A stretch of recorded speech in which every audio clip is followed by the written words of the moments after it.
Thanks for staying with us. We still have our business coach with us today, Dr. Olumide Emmanuel. You had a question? Yes, please. Okay, so I believe that we can't talk about business, not talking about money, right? Or financing or funding. So what are your thoughts in terms of what will you say to business owners who they want to scale up? They are scared to scale up, maybe because of interest rates now with the banks and stuff, that they might not be able to pay back with the different policies coming up that might impede on those finances. What do you say to them in terms of their mindsets of scaling up, taking a loan, getting funding, because most people want to do that, but they are scared to scale up their businesses. What do you have to say about that? The richest man in Africa is Dangote, and I think they said they keep overtaking themselves. But we all know he's a debtor, he's owing. So there is a difference between good debt and bad debt.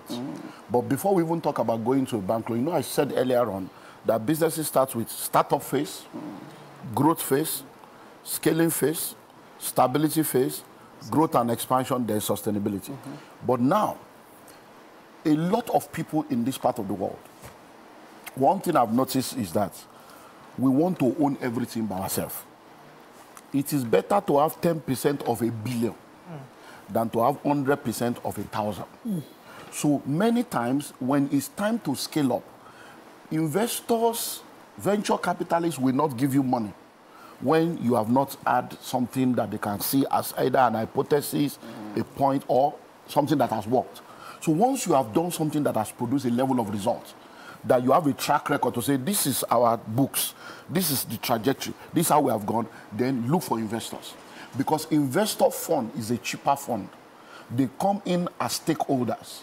They are not expecting you to be paying them this return every year. Or no. They are coming in to join. So if I need, let's say I need $1 billion to take my business to another level.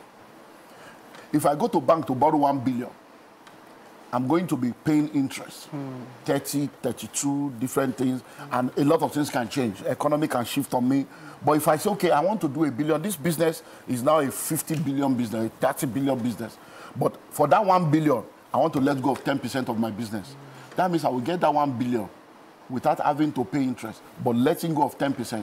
And that 10% I've let go gives me the $1 billion to now work at my pace and do better. So we need to always think beyond just going to bank. Bank, at a point you may have to go, but there are things you can do without having to go to the bank.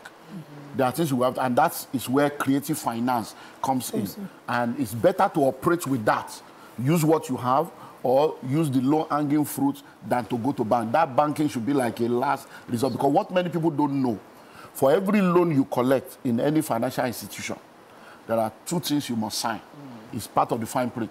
Number one, they can change the interest rate at any time. And you have to agree to it. Number two, they can call for the money at any time. Even if they say, we are giving you this loan for 5 years, they can decide to say, we have changed our mind, we can no more do 5 years. We need our money in 6 months. And you have to agree to it because it's part of, they are there to run business. And things can change. Central Bank can come up with a law that cancels whatever they have agreed with you. Let me take Toby from Meron. Thanks for calling, Toby. You're live. Good morning. Good morning. I know Mr. Olumide talked about the summit that is coming on.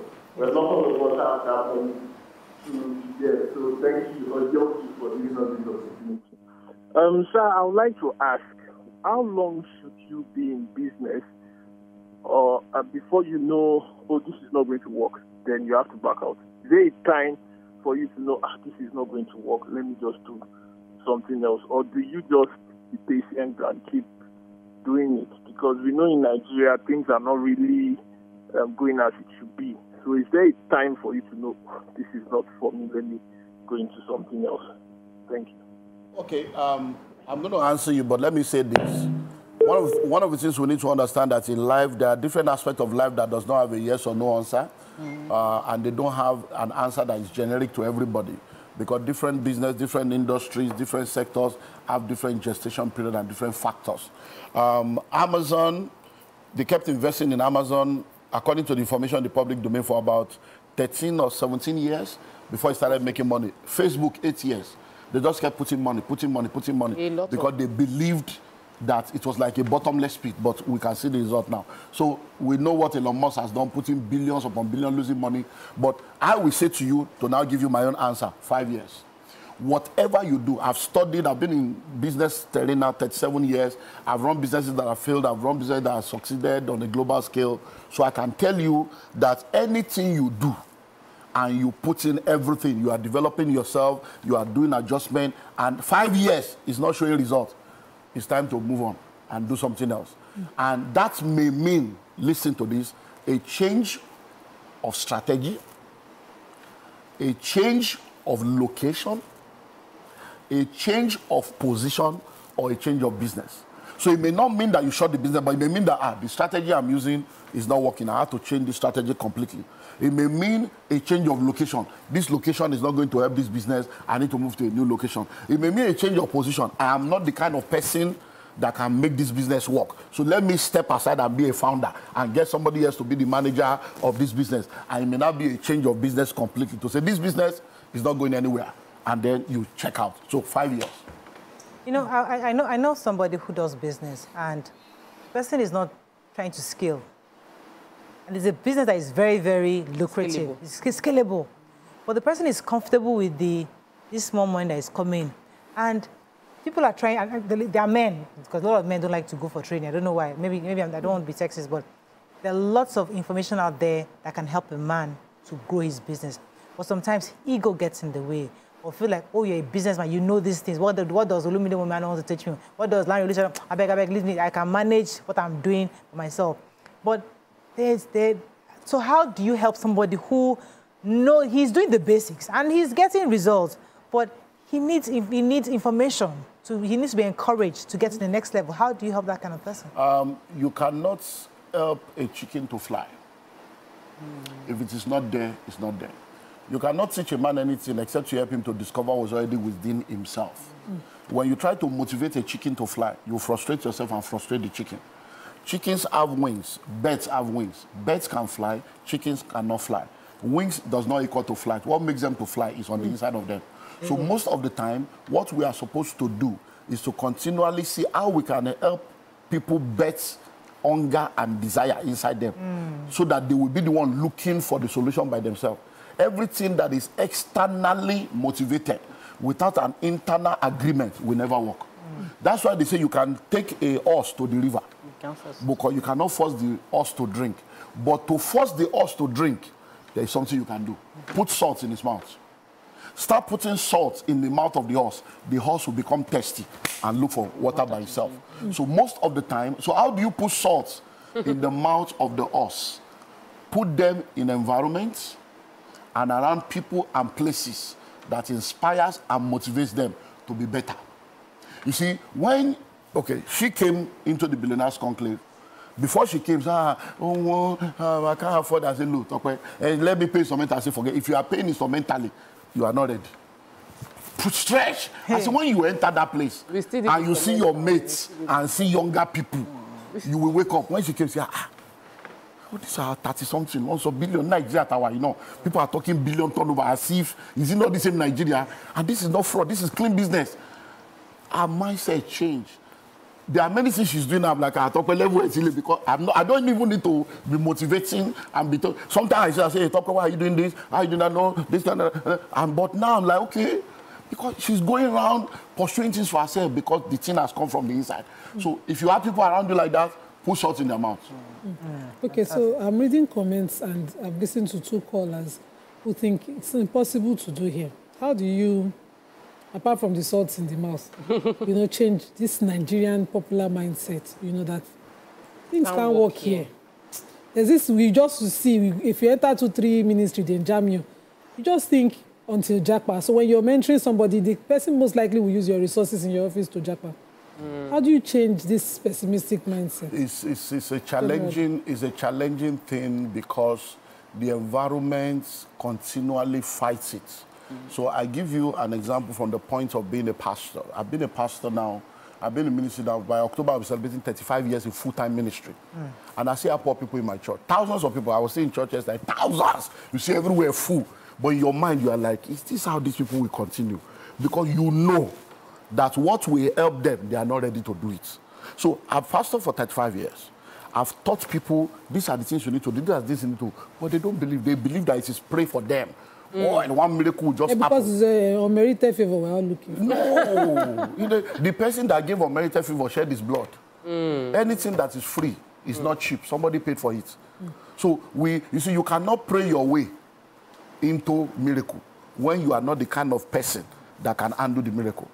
You can't expect somebody to anoint you to be a pilot, anoint you to be a medical doctor, anoint you to be a billionaire. It doesn't work like that. So in our world today, no matter what you say, until people have encounters that changes that, you can't help them.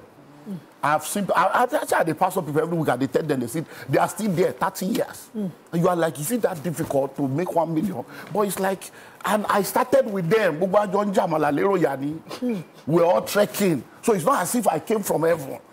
As I was practicing, I said, I've discovered this thing. 1998, when I came to it, I said, my people, all this, as you are paying 10% from now is a law. As you are bringing 10%, you must be saving 10%. Don't bring any 10% if you are not saving. You don't have a future without saving. 1998, 2024 now. I started doing it. Those that did it, they have changed something. Not enough. So let's talk about the money is not enough. The money is not enough. I don't have enough. I can't pay for this training. It is those that have money that can attend these things and all of that. And some people are calling out that, how can you be a pastor and be charging this much money for a training? Don't you see the way the country is? Like I've just said, to help us, like I've just said, I've been preaching for 35 years. I don't charge. I see preach yesterday. They didn't pay. So there is audience for everything. Now, there's a difference between Pastor Olumide Emmanuel and Dr. Olumide Emmanuel. Pastor Olumide Emmanuel is a pastor called of God, ordained of God, to use the word of God to help people to fulfill destiny. Dr. Olumide Emmanuel is a man that has gone to train himself to become a professional in his field. He has 2 PhD, he has 2 masters, he pays school fees. Prayer and anointing oil was not the school fees that he paid. And then he uses that information to help businesses and organizations that are interested in doing that. And because of his faith-based belief, he does free events to help people, and then he does paid events for those that can afford to come into the paid event so that he can do something more intensive with them. Every information that you need is available on Google. You don't need to come to my seminar to have information. YouTube is there. It's just lazy mindset and mindset of people that don't understand the way the world works. And if you are coming to a meeting, go to Sheraton by yourself and ask them, how much is your hall to rent this hall? So by the time they go to Marriott Hotel, Marriott Banquet Hall right now is 7.5 million for 1 day. I'm doing 2 days meeting there, 15 million. So I pay 15 million for all. You will now come for free. It's just so it's not for you. Dr. Olumide, that's why I said. That's why I said that this meeting now is not for everybody. We don't even need crowd. I agree that you do your free events, but you are doctor and pastor, so there's no way there must be a meeting point, confluence inside these two. How many? Because you can see a potential in somebody who doesn't have the means. Yeah. You as you're gifted, so you see there will be 2, 3 members of your church or your family or your neighborhood that you'd see 2, 3 people and say, this person can grow, but this person I will give scholarship for every event. Every year we do that. Yeah. So how many have you been able to use as your example? This year alone, this year alone, we have given scholarship to 147 people. This year alone. Maybe I was here to talk about the January one, free and paid. The January one we did, I came here now to announce it on this. Let me ask you, because I did the sustainability summit, because there are people who are watching us internationally and thinking, how do I join? Because many, you've been going on a global tour, meeting Nigerians all over the world. Many of them are trying to start businesses, be entrepreneurs, do something home. And they would like to also attend this. Is there an online version for them to attend? Most of our events are not virtual. They are actually in-house. You have to physically come. Why? You see, many times we don't realize that there are some things that are even not healthy. And I'm holistic in my view. You want to go for a meeting from 9 a.m. to 5 p.m. online, as out now, to have your eye on the screen for 12 hours. It's not healthy. You can't walk. It can't work. So let's just face reality that everything is not for you. The one that is for you, go there. The one that is not for you, leave it for those that it is for. Don't argue that why are you people, they face the one will concern you. We are wasting time on what is not our business. There is so much. Look, the same people now, I will still be back because the free one again is in January. I will be back again to talk about the free one. They will still not come. You go to Abuja. When are you coming to Ilorin? You go to Ilorin. When are you coming to Port Harcourt? But we have only 2 American embassies in Nigeria. And when you want visa, you find your way. You find your way. People are not serious. I've been around enough with proofs and evidence and track record to tell you people are not serious. They are just looking for excuses to stay the way they are. People that are serious, when you are thirsty, you don't ask the river to look for you. You will look for water. When you are really thirsty, when you are really ready, you will go for it. So if you are ready, contact us. Tell us again about So the Business Sustainability Summit is coming up Friday, the 27th of this month of September, just a few weeks from now. It's a whole-day event. So if you are supposed to be with us for the whole day, you don't have the funds to do the fully residential version, just come. We'll start by 9 a.m. From 8 a.m. registration start 9 to 5. And instead of 500,000, you pay 300,000. And I can tell you, when you come, well, I have a testimonial here. There are people that have come to our meetings, and you've been there, you were there last year. By the time they finish, they will now be bringing more money by themselves. They say, no, this thing is worth more than, or what else can we do? We have to pay. It's something we have seen. So it's 300,000 instead of 500,000. But if you want to be a part of the fully residential, then you will stay with us up till Saturday. Then we'll have a dinner, a coaching session. So we'll finish by 5. You go and rest. By 7, we'll now sit down and do a coaching session. And then on Saturday morning, we'll do another hangout over breakfast before you leave. So call the numbers on the screen, 0809 144 7423, 0809 144 7423, or 0802 305 9058, 0802 305 9058. And then pay before Friday. We have only 13 slots. And if you are not paying by this Friday, you either pay the full price or you wait till next year. And I believe very strongly that if we know better, we'll do better. So make sure that you are learning. Go online. There are a lot of courses on YouTube, absolutely free. With COVID, a lot of Ivy League universities all over the world have come up with a lot of courses, 4 weeks, 3 weeks, 5 weeks, 8 weeks, absolutely free. A lot of entrepreneurs, organizations, and philanthropists have put money into many institutions, sponsored them to come up with courses to give people relevant skills for the present-day world. 4th Industrial Revolution, 5th Industrial Revolution, AI, robotics, analytics, coding, everything free. They are all online. Instead of using that 200 naira to be insulting and gossiping online and be talking about who did BBL, who disappointed who broke who did they serve breakfast, work on your life. Nobody grows young. Everybody grows old. You think you are young. Before you know it, you are 30, you are 40, you are 50. Work on your life. Fix your life. And stop wasting time on irrelevant things. Nobody will help you plan your life without your direct involvement. So if it's going to be, it's up to you. An object will remain stagnant until a force is applied.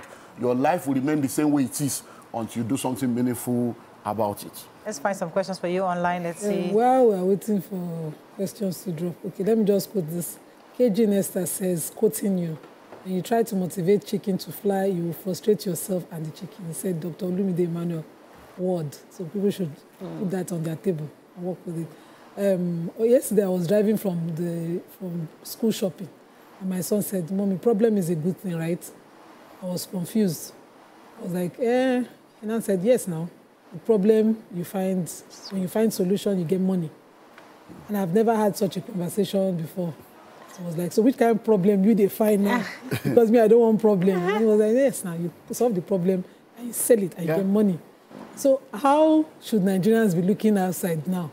Because problem full ground now. Yeah, money. Especially this petrol now. Yeah, I've said it on this platform before. Please, can I just add to that? Because the same thing. And also, for someone that is a hard worker, with resilience, the whole works, but then they don't know what type of business they should do, or they don't know what they are passionate about. So let's tie it together. So I've said it before. There are 10 places where money hides. It's in my book. Go to my social media platform. Everything is there.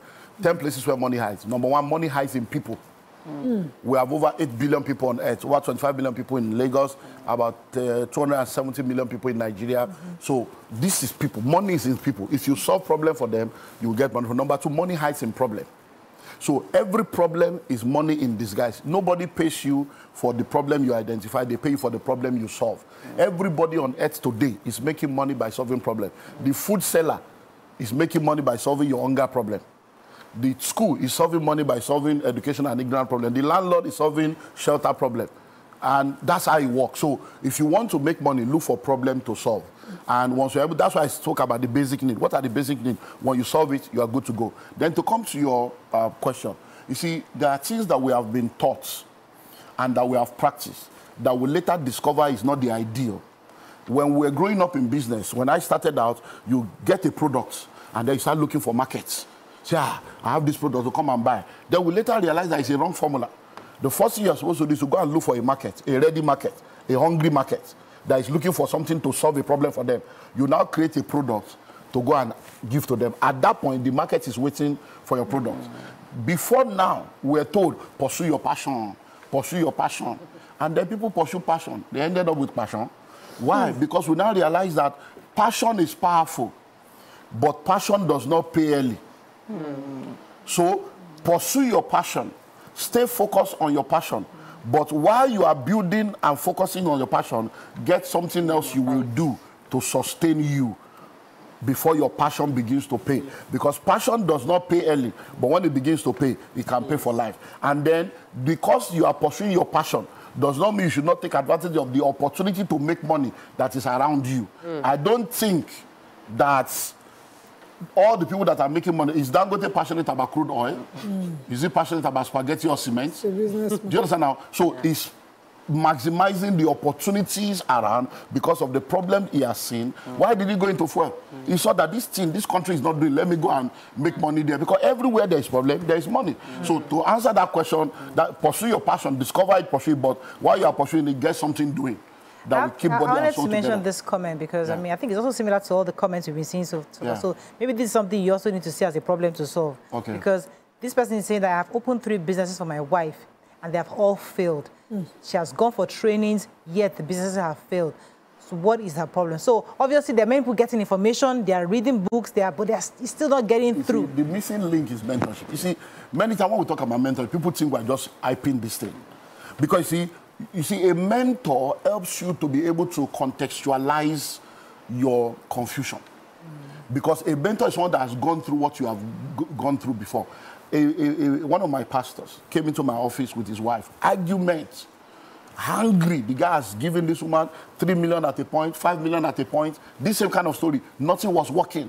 And the guy was frustrated. And they came. And as they were talking and talking and talking and talking, he said, she doesn't understand. I will give her money. She'll be selling on credit. She will not collect money. She'll be telling me, let's leave the money alone. So after they have said everything, so I asked him one question to go back to what I've said earlier. I said, did your wife ever come to you to say she wanted to start a business? Or you are the one that told her she should go and start a business? They kept quiet. They kept quiet. And the woman looked at me, and the way she looked at me, I said, speak. Don't be afraid, speak. You see, Pastor, I'm not a business person. I'm a career person. But the man feels you should be a business person. You should be a business person. So most of the time, that chicken cannot fly. The woman, if somebody is coming to tell you, I'll give you another example. 12 years ago, one of my pastor's wife, they came to me, problem. The wife was telling the husband, I need 80 million to start a school. 12 years ago, 80 million to start a school. And the man said, you are my wife. I know you have been in the educational sector. You cannot run a school.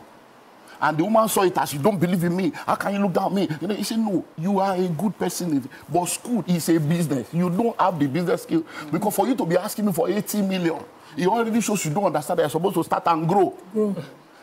How many years ago? 12 years ago. This year, 2024, I sat down with the same woman. She wants to start a school. I said, so how much do you need? She said, 10 million. Now she's ready. Yeah. She said 10 million. When she said 10 million, I knew she was ready. But I now told her, I said, 10 million cannot work. Do you understand? I said, so let's look at it. Now the school have started. And everything that has been spent on that school, less than 60 million. Powerful. Started. Children are resuming now. So many times, these things, when you have a mentor, they'll be able to help you. So don't force it. That's all we can take on today's show. Thank you so much, Dr. Olumide. It's always a pleasure having you. Yes, sir. Thank you for having me. Learn from you. That's all we can take on today's show. Hope you learned a few things as we have. Have a great day. We'll see you tomorrow. Bye for now.